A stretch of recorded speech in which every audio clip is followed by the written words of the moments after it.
दिसंबर की वो रात बाकी रातों जैसी नहीं थी। बर्फीली हवाएं हड्डियों को जमा रही थी। गांव के किनारे बने मुकेश जी के उस पुश्तैनी मुकेश सदन में आज सन्नाटा छाया हुआ था। लेकिन यह सन्नाटा किसी शांति का प्रतीक नहीं, बल्कि एक बड़ी तूफान के आने की पहली आहट थी। क्या हुआ मुकेश, अभी तक अपना बोरिया बिस्तर नहीं बांधा?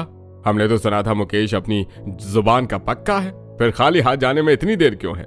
साहूकार जी, आप ये क्या करें? मैंने तो आपसे सिर्फ 5 लाख रुपए लिए थे और मैं आपको 7 लाख रुपए लौटा चुका हूं। फिर ये कागज कैसे मैं अपना घर क्यों छोड़ूं? अरे सीधे इंसान, हिसाब ब्याज का नहीं है, इन कागजों के नीचे दबे तुम्हारे अंगूठे का है। मुकेश निवास अब तुम्हारा नहीं मेरा है। सुबह तक यहाँ कोई देखना नहीं चाहिए। साहूकार पैर पटकता हुआ बाहर चला जाता है। आनंद और आरव दोनों कमरे में आते हैं। दोनों का ही मुंह गुस्से से लाल हो जाता है। पापा, आप चुप कैसे रह सकते हैं? ये तो सरासर धोखाधड़ी हुई ना। हम अभी जाकर पंचायत बुलाते हैं या कोर्ट में केस कर सकते हैं। नहीं आनंद, पंचायत और कोर्ट में सालों बीत जाते हैं, न्याय फिर भी नहीं मिलता। फिर केस लड़ने के लिए पैसे भी तो चाहिए। अभी तो हमारे पास इतने पैसे भी नहीं है। लेकिन इतनी रात को हम जाएंगे कहाँ? बाहर कड़कड़ाती हुई ठंड है और फिर हमारे साथ हमारा पोता भी तो है, आकाश। वो भी तो बहुत अभी छोटा है। तभी जानवी भी कमरे के अंदर आती है। उसके पीछे डरी हुई मोहिनी भी है। माँ जी, आप ठीक कह रही हैं, बाहर बहुत ठंड है, लेकिन इस घर में घुट घुट कर जीने से तो अच्छा है कि हम लोग यहाँ से चले जाएं। नदी के किनारे की बंजर जमीन पर हमारा छोटा सा छप्पर है, हम लोग वहीं रहेंगे। भाभी, उस छोटे से छप्पर में हम लोग कैसे रह पाएंगे? और फिर बाहर का मौसम तो देखिए, कितनी ज्यादा ठंड है। हमारे पास और कोई दूसरा चारा भी नहीं है, इसीलिए सभी लोग अपनी जरूरत का सामान पैक कर लो। हम लोग अभी ही इस घर को छोड़कर जा रहे हैं। मुकेश जी अपने पूरे परिवार वालों के साथ बैलगाड़ी पर बैठकर नदी किनारे झोपड़ी जाने के लिए निकल जाते हैं। मम्मी, मुझे बहुत ठंड लग रही है। आज हम लोग कहाँ जा रहे हैं? वहाँ पर तो लाइट नहीं होगी ना? बिजली तो नहीं होगी बेटा, लेकिन तुम परेशान मत हो आकाश। जब भी कोई मुश्किल आए तो परिवार के सभी सदस्यों का साथ देना चाहिए। हर चुनौती का हिम्मत के साथ सामना करना चाहिए। बैलगाड़ी नदी किनारे एक जर्जर झोपड़ी के सामने रुकती है। बर्फीली हवाएं चल रही हैं। झोपड़ी की आधी छत गायब है। हवा झोपड़ी के अंदर घुस रही है। हे ऊपर वाले, इसमें तो आधी छत है ही नहीं। हम लोग कैसे रहेंगे? हम लोग क्या करेंगे? इतनी ठंडी हवाएं चल रही हैं और इस जर्जर झोपड़ी में कैसे गुजारा होगा? मम्मी जी, पापा जी, हमारे घबराने से इस मुश्किल का हल नहीं निकलेगा। आनंद जी, आरव, आप लोग खड़े मत रहिए।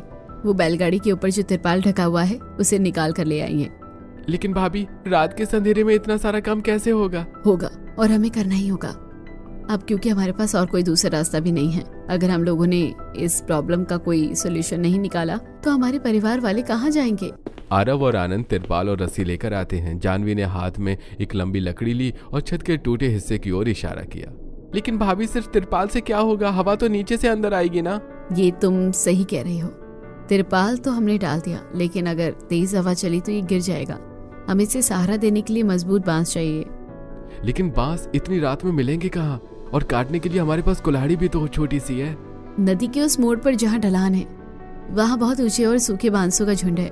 मैंने आते वक्त देखा था। आप दोनों जाकर कम से कम 4-5 मजबूत बांस काट कर ले आएंगे। आनंद और आरव मशाल और कुल्हाड़ी हाथ में लेकर जाते हैं और कुछ देर बाद बहुत सारे बांस अपने कंधे पर रखकर ले आते हैं। जानवी, ये लो बांस, अब इन्हें लगाएंगे कैसे? अगर हमने इन बांसों को सीधे लगा दिया तो ये इस हवा से गिर जाएगी। हमें इन्हें एक्स की शेप में लगाना होगा। कुछ देर में आनंद और आरव की मदद से जानवी ने बांस को डंडों को एक्स के आकार में लगा दिया। बेटा, खाली तिरपाल से तो ये हवा नहीं रुकेगी। आप बिल्कुल सही कह रही हैं माँ जी, प्लास्टिक बहुत जल्दी ठंडी हो जाती है। आरव, नदी के किनारे सूखी घास के बड़े बड़े ढेर लगे हैं, वो लेते आइए। दोनों भाई नदी किनारे से सूखी घास के ढेर लेकर आते हैं। अब इस सूखी घास को तिरपाल के ऊपर एक मोटी परत की तरह फैला देते हैं। मोहिनी, तुम लोग नीचे गिरती हुई घास को बटोरकर रस्सियों में बांधो। हम इसे तिरपाल के किनारे पर लटकाएंगे। अरे वाह, घास की परत चढ़ने से तिरपाल के अंदर की गर्मी बाहर नहीं जाएगी और बाहर की ओस तिरपाल को ठंडा नहीं कर पाएगी। ये तो बिल्कुल थर्मस जैसा काम करेगा। झोपड़ी की छत तो बन गई थी, लेकिन नीचे का फर्श बहुत ठंडा था। जानवी फर्श की ठंडक से बचने के लिए कहती है। आनंद जी, जमीन की ये फर्श तो हमें सोने नहीं देगी, और अगर कोई इस ठंडी जमीन पर सोया तो सुबह तक तो उसका बदन जम जाएगा। आप तो ठीक कह रही हैं भाभी, ये फर्श बहुत ठंडा है, लेकिन इस फर्श को गर्म करने के लिए हमारे पास कोई रास्ता भी तो नहीं है।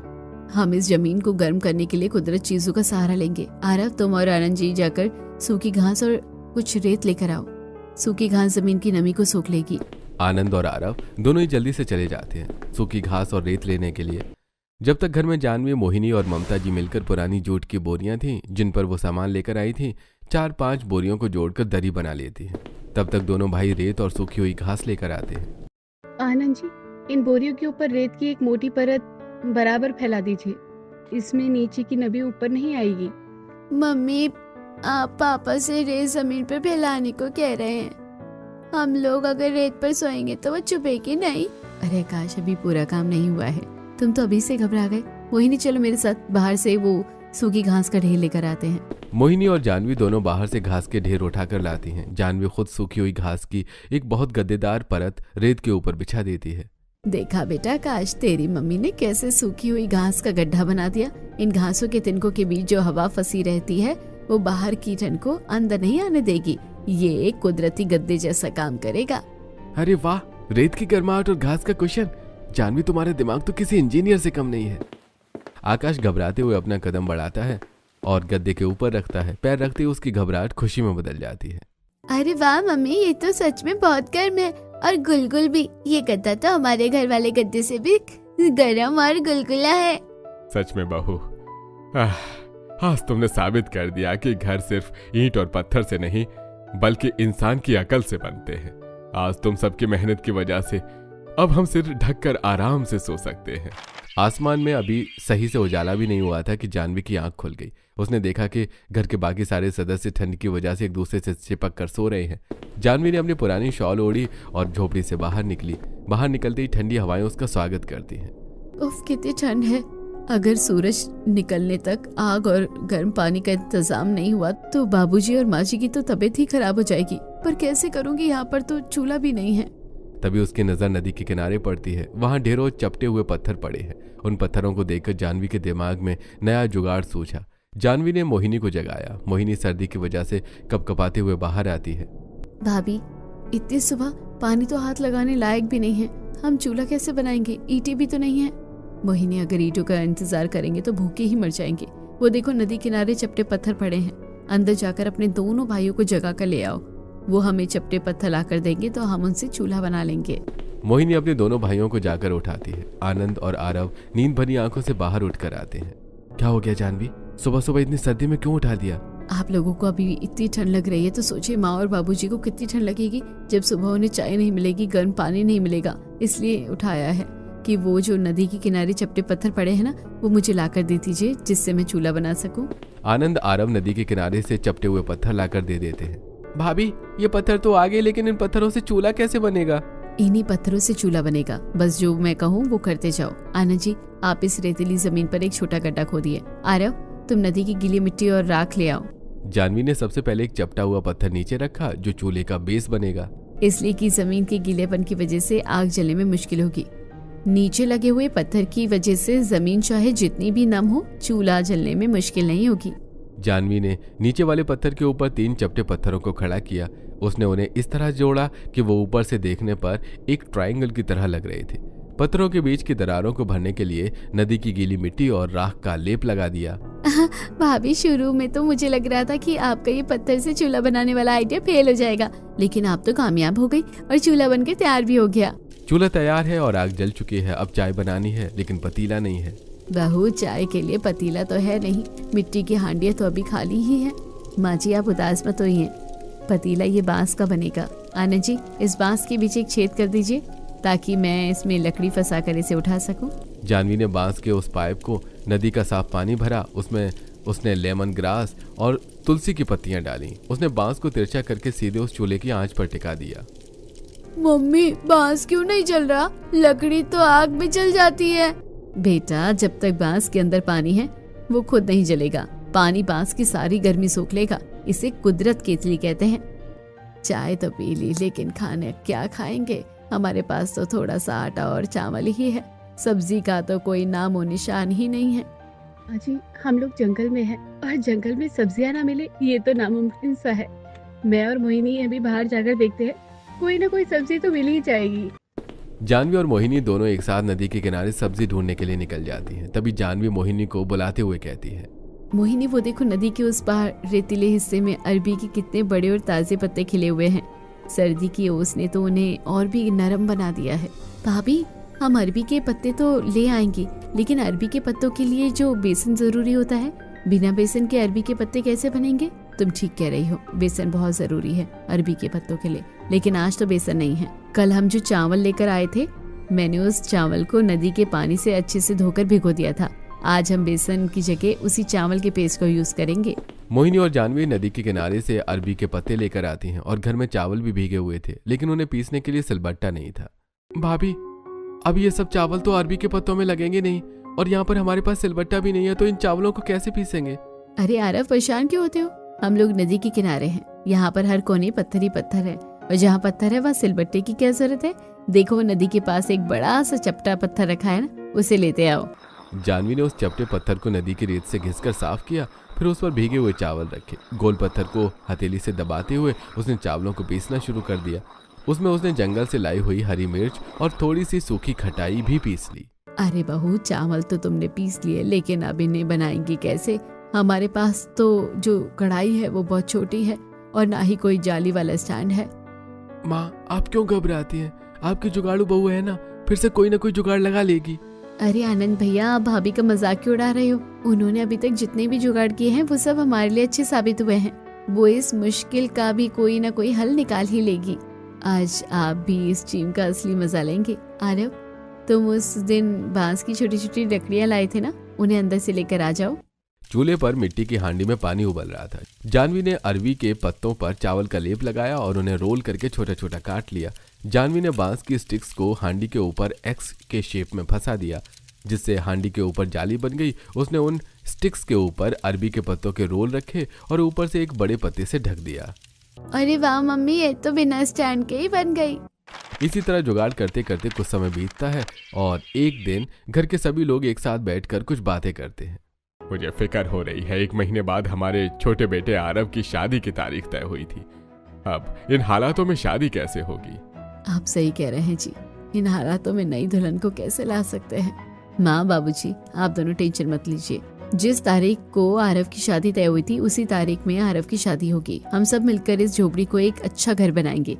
नदी किनारे जो पीली और चिकनी मिट्टी है, ये किसी सीमेंट से कम नहीं है। तुम ठीक कह रही हो जानवी, ये पीली मिट्टी हमारे बहुत काम आ सकती है। आज ही मैं आरव के साथ जाकर पीली मिट्टी नदी के अंदर से लेकर आएंगे। आनंद और आरव नदी से पीले और गीली मिट्टी निकाल कर ले आते हैं। जानवी मिट्टी में पानी और भूसा मिलाकर अपने पैरों से गूंथना शुरू करती है। अच्छे से मिट्टी को गूंथने के बाद उस मिट्टी से छोटी छोटी ईंटें बनाती है। उसके बाद उनको 2 दिन तक धूप में सूखने के लिए रख दिया जाता है। भाभी, इस कड़ाकेदार ठंड में ये मिट्टी की ईंटें सूख पाएंगी? सूखेगी आरव, हम इन्हें धूप में नहीं बल्कि अपने चूल्हे की बची हुई आंच के पास रखेंगे, और दीवारें बनाते समय हम बीच बीच में नदी के गोल पत्थर डालेंगे, जिससे दीवार को मजबूती मिले। 3 दिन बाद जब मिट्टी की ईंटें पूरी तरह से सूख जाती हैं तो आनंद जी, आरव जी, देखो, हमारी बनाई गई मिट्टी की ईंटें पूरी तरीके से सूख गई। अब बारी है दीवार बनाने की। पर जानवी, पूरी दीवार सिर्फ ईंटों से ही बनेगी या कुछ और भी? आनंद जी, हम सिर्फ ईंटें ही नहीं बल्कि मिट्टी और भूसे में नदी से निकाले गए छोटे छोटे पत्थरों को डालकर एक गाढ़ा सीमेंट जैसा पेस्ट बनाएंगे, और उस पेस्ट को ईंट के बीच में लगाएंगे, जिससे कि हमारी दीवारें मजबूत हो सके। दीवार बनने का काम अब शुरू हुआ। सबसे पहले ईंट की नींव जानवी ने रखी। मिट्टी से ईंट बनाई गई। ईंटें और पेस्ट को लगाकर एक बहुत ही मजबूत दीवार तैयार हुई। अरे वाह, ये तो शहर की ईंटों से भी ज्यादा मजबूत लग रही है। पत्थर ने ईंटों को ऐसा जकड़ा है कि कोई तूफान भी हिला ना पाए। दीवार बनने की कामयाबी के बाद अब बारी थी छत की।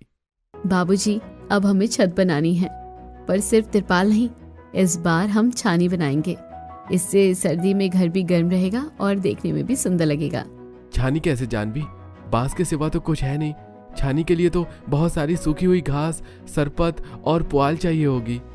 बांस तो वैसे भी हमारे पास बहुत रखे हैं। अब आप दोनों जाइए, नदी के किनारे से बड़ी घास और पुआल काट कर ले आइए, जब तक मैं और मोहिनी बांस का रूफ फ्रेम तैयार कर लेते हैं। जानवी और मोहिनी दोनों ने मिलकर छत के लिए बांस का ट्रायंगल शेप का ढांचा तैयार कर लिया, जिसे गांव में कैंची कहा जाता है। जब आनंद और आरव घास ले आए तो जानवी ने उसकी छोटी छोटी बंडल्स बनाई। उसने घास को नीचे से ऊपर की ओर लेयर्स में बिछाया ताकि बारिश का पानी या उसकी बूंदें फिसल कर नीचे गिर जाएं, अंदर न टपके। छानी को हवा से उड़ने से बचाने के लिए जानवी ने उसके ऊपर हल्की गीली मिट्टी और गोबर का लेप किया, जिससे छत भारी और मजबूत हो गई। वाह, इसे कहते हैं असली छानी। इसके नीचे सोकर तो जो नींद आएगी वो सीमेंट के कमरों में कहाँ। जैसे जैसे आरव की शादी के दिन नजदीक आ रहे थे, जानवी अपनी छानी वाले घर को नई दुल्हनों की तरह सजाने में लगी हुई थी। एक दिन सुबह के समय नदी के किनारे गुनगुनी धूप सेकते हुए जानवी की सास उससे कहती है, जानवी बहू, घर तो तूने महल जैसा बना दिया, लेकिन बहू आएगी तो उसको ओढ़ने बचाने को क्या देगी? हमारे पास तो बस ये 2 पुरानी फटी रजाई है और इस कड़ाकेदार ठंड में बिना रजाई की सोना मुश्किल होगा। फिक्र मत कीजिए, जब ऊपर वाले ने हमें रहने के लिए छत दी है ना, तो सोने का इंतजाम भी कर ही देगा। देखिए सामने सेमल का पेड़ है, उसके फल पककर फट गए हैं और उनमें से सफेद सफेद रुई जैसी चीज उड़ रही है। हम इस रुई से एक मुलायम और गर्म रजाई बनाएंगे। बहू, बात तो तू सही कह रही है। आनंद और आरव, तुम दोनों जाकर साफ रुई उठा कर ले आओ और सूखी हुई घास भी ले आना। जानवी ने सेमल की रुई को डंडे से पीटा जिससे वो फूल जाए। उसने रुई के साथ साथ सूखी हुई घास को बारीक काट कर मिला दिया। सूखी हुई घास गर्मी को बाहर डालने नहीं देगी और सेमल की रुई रजाई को मुलायम बना देगी। भाभी, रजाई के अंदर डालने के लिए रुई और घास तो तैयार हो गई, लेकिन ऊपर से एक खोल भी तो चाहिए ना। मोहिनी, तुम बिल्कुल ठीक कह रही हो, लेकिन घबराओ मत, खोल का भी कोई ना कोई इंतजाम हम लोग कर ही लेंगे। घर में जो भी पुरानी साड़ियां और मुकेश जी की धोतियां थीं, जानवी ने उन्हें सिलकर एक बड़ा सा खोल तैयार कर दिया। खोल के अंदर रुई और घास दोनों डाल दिए। इस तरह एक गर्म और मुलायम रजाई तैयार हो गई। जानवी, मैं सोच रही थी कि आरव की शादी में थोड़े बहुत लोग आएंगे ही ना, उनको खिलाने के लिए हमारे पास बर्तन नहीं है और इतने पैसे भी नहीं है कि बाजार से कुछ बर्तन मंगा सके। माँ जी, बाजार से प्लास्टिक के स्टील के बर्तन लाने की कोई जरूरत नहीं पड़ेगी, हम नदी की मिट्टी से ही मिट्टी के बर्तन बना लेंगे। जानवी ने नदी की सबसे भारी काली मिट्टी ली। उस मिट्टी से मोहिनी और जानवी ने दोनों ने मिलकर मिट्टी के बर्तन बनाए। फिर मिट्टी के बर्तनों को धूप में सुखाकर आग में उन्हें पका लिया। जब मिट्टी के बर्तन अच्छे से पक गए तो उस पर गेरू से फूल बना दिए, जिससे कि वो सुंदर दिखने लगे। अरे वाह बहू, तुमने तो बहुत अच्छे बर्तन बना लिए हैं। इस तरह की मिट्टी के बर्तन तो अब बाजार में भी नहीं मिलते हैं। जानवी, बर्तन का तो जुगाड़ हो गया, लेकिन शादी में थोड़े बहुत जो लोग आएंगे उन्हें हम खिलाएंगे क्या? जंगल से जो थोड़ी बहुत सब्जी का जुगाड़ होता है उससे तो हम ही लोग खा पाते हैं बस। आनंद ठीक कह रहा है बहू, शादी में खर्चा तो लगेगा ही और अभी हमारे पास इतने पैसे भी नहीं है। बाबूजी, आप परेशान मत होइए, मैंने नदी के किनारे मूली, टमाटर, हरी मिर्च, पालक और सब्जियां लगाई थी। अब वो सारी सब्जियां तैयार हैं। हम उन सब्जियों को और इन मिट्टी के बर्तनों को मंडी में बेच सकते हैं, जिससे हमें थोड़ा मुनाफा भी होगा। आनंद और आरव सब्जियां और मिट्टी के बर्तन लेकर बड़े बाजार पहुंचे। उनकी हरी भरी सब्जियां और मिट्टी के एस्थेटिक बर्तन देखकर लोग पागल हो गए। आधे ही घंटे में सारी सब्जी और बर्तन बिक गए। इससे उनको अच्छा खासा पैसा मिल जाता है। उस मुनाफे से उन्होंने शादी के लिए शक्कर, घी और नई बहू के लिए कुछ कपड़े खरीदे। अरे वाह, ये सारी सब्जियां बिक गई और बर्तन भी बिक गए। हाँ माँ, सारी सब्जियां और बर्तन बिक गए और अच्छा खासे पैसे भी मिल गए। देखा, नदी किनारे रहने का फायदा। हमारी सब्जी भी आसानी से तैयार हो गई और नदी की मिट्टी से बर्तन भी बन गए। ऊपर वाले ने हमें यहाँ पर भी एक कमाई का जरिया दे दिया। अब से मैं और सब्जियां उगाऊंगी और बर्तन भी बनाऊंगी और आप बाजार में उसे बेच देना। कुछ समय बीत जाता है और अब शादी का दिन आ गया। कोहरा छट चुका है और हल्की गुनगुनी धूप खिली हुई है। आरव, ये दिन तेरे लिए यादगार होगा। आनंद जी, आप उन 4 ऊंचे बांस के खंभों को सामने जो पीपल के पेड़ लगे हैं ना, उनमें बीच में गाड़ दीजिए। जानवी ने 4 खंभों के ऊपर बांस की फट्टियों से एक छतरी बनाई। घर की पुरानी रेशमी साड़ियों से उसे पूरे मंडप को एक आलीशान शामियाने की तरह सजा दिया। जानवी ने बांस के छोटे छोटे गोल टुकड़े काटकर उनके अंदर मिट्टी के दिए रखे और उन्हें मंडप के चारों ओर लटका दिया। शाम होते ही वो लालटेन की तरह जगमगा उठे। भाभी, ये तो किसी रिजॉर्ट की तरह लग रहा है। शादी की सारी रस्में होने के बाद रीना विदा होकर अपने नदी किनारे वाले ससुराल में आ जाती है। रीना मन ही मन डरी हुई होती है। उसे लगता है पता नहीं कैसा होगा, लेकिन ये देखकर सब दंग रह जाती है। रीना, डरो मत, आज से ये घर तुम्हारा भी है। मुझे पता है कि तुम्हें लग रहा होगा कि ये घर मिट्टी का है, लेकिन हमने इस घर को बहुत ही प्यार और मेहनत से बनाया है। हमें उम्मीद है तुम भी हमारे इस सफर में हमारा साथ दोगी। घर वालों के प्यार और अपनेपन से रीना के माँ का सभी डर गायब हो जाता है और अब शादी के बाद पहली सुबह होती है। रीना सुबह सभी से आशीर्वाद लेती है। माँ जी, भाभी, मेरी दोस्त सुमन, वो मेरी शादी में नहीं आ पाई थी, इसलिए उसने कहा कि वो आ जाएगी। अरे रीना, इसमें इतना डर क्यों रही हो? बुला लो अपनी दोस्त को, ये तुम्हारा भी तो घर है। घर में सुमन के आने की तैयारी चालू हो जाती है। ममता जी अपने बेटों से नदी के अंदर से मछलियां निकलवाती हैं। 2 घंटे बाद एक बड़ी गाड़ी घर के सामने आकर खड़ी होती है। सुमन आ गई? जानवी और घर के सारे सदस्य सुमन का स्वागत करते हैं। ये घर तो लग ही नहीं रहा कि मिट्टी का है। इतनी अच्छी सजावट और बाहर जो मंडप सजा है, ये तो किसी रिजॉर्ट की तरह लग रहा है। सुमन बैठ के रीना से बातें करती है और जानवी सुमन के लिए गर्मा गर्म मछली लेकर आती है। खाना तो बहुत ही टेस्टी बनाया आपने। आपका घर भी बहुत यूनिक है। जानवी दीदी, सुमन को हमेशा से ऐसी यूनिक चीजें बहुत पसंद थी। वो कहती थी ऐसे ही किसी यूनिक सी जगह में डेस्टिनेशन वेडिंग करेगी। काफी देर बैठने के बाद सुमन अब चली जाती है। कुछ देर बाद सुमन अपने घर पहुंचती है। पापा, मैं आपसे कहती थी ना कि मुझे डेस्टिनेशन वेडिंग करनी है। आज मैंने एक जगह देखी, प्लीज आप मेरी शादी उसी जगह में करवा दीजिए। बिल्कुल ऐसा हुआ है कि तुमने कुछ मांगा और मैंने ना दिया। हाँ, मुझे एड्रेस बताओ, मैं जाकर खुद ही बात करूंगा। अगले दिन सुमन के पापा बताए हुए एड्रेस पर जाते हैं। अंदर घुसते ही उनकी आंखें खुली की खुली रह जाती हैं। आप यहाँ पर क्यों आए हैं? असल में सुमन के पापा वही साहूकार थे जिन्होंने धोखे से मुकेश सदन को हड़प लिया था। साहूकार भी हैरान हो जाता है, लेकिन बेटी की ख्वाहिशों के आगे मजबूर। मेरी बेटी सुमन को यह जगह बहुत पसंद है। वो चाहती है कि उसकी शादी यहीं से हो। मैं तुम लोगों को मुंह मांगी कीमत दूंगा। हमें आपसे मुंह मांगी कोई कीमत पैसों में नहीं चाहिए। पैसे नहीं चाहिए तो क्या चाहिए? हमें हमारे बाबूजी का खोया हुआ स्वाभिमान चाहिए। वो मुकेश सदन जिसे आपने धोखाधड़ी से हड़प लिया था, वो चाहिए। मेरी मजबूरी का फायदा मत उठाओ। मैं बस अपनी बेटी के ख्वाहिशों के आगे मजबूर हूँ। उस रात हमारे पापा भी आपके सामने हाथ जोड़कर यही कह रहे थे, लेकिन आपने अंधेरी रात और कड़ाकेदार सर्दी में हम लोगों को हमारे घर से ही निकाल दिया। साहूकार गुस्से से अपनी गाड़ी में बैठता है और वापस अपने घर चला जाता है। पहुंचते ही देखता है कि दरवाजे पर सुमन खड़ी है। पापा, क्या हुआ? वो लोग मान गए ना? बहुत ही अच्छे लोग हैं ना वो लोग नहीं माने सुमन, और अब मुझसे ये जिद मत करना। ये बात सुनकर सुमन को अजीब लगता है कि ऐसी भी क्या कीमत मांग ली जो मेरे पापा दे नहीं पाए। तभी वो ये डिसाइड करते हैं वो खुद वहां जाएगी। सुमन अगले दिन नदी के किनारे पहुंचती है। जानवी दीदी, कल मेरे पापा यहाँ पर आए थे। आप लोगों ने उनसे ऐसा क्या कहा कि वो एकदम चुप हो गए? ऐसी भी क्या कीमत मांग ली आप लोगों ने उनसे?